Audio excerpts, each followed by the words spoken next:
Bir marta payg'ambarimiz shunday deganlar: Allohning shunday bir ismi bor. Kim bu ismni duosida ishlatsa, duosi ijobat bo'lmay qolmaydi. Bir kuni Anas roziyallohu anhu shunday dedilar: Men payg'ambarimiz sollallohu alayhi vasallam bilan masjidda o'tirganimizda bir kishi namozni tugatdi va yana ruku qildi. Keyin esa sajda qildi.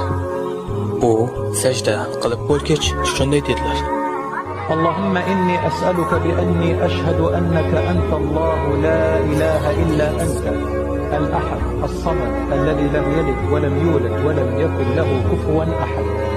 Va u Allohdan so'rashni davom etdi. Payg'ambarimiz o'girildi va u kishiga shunday dedilar: Sen Allohdan uning eng buyuk ismi bilan so'rading.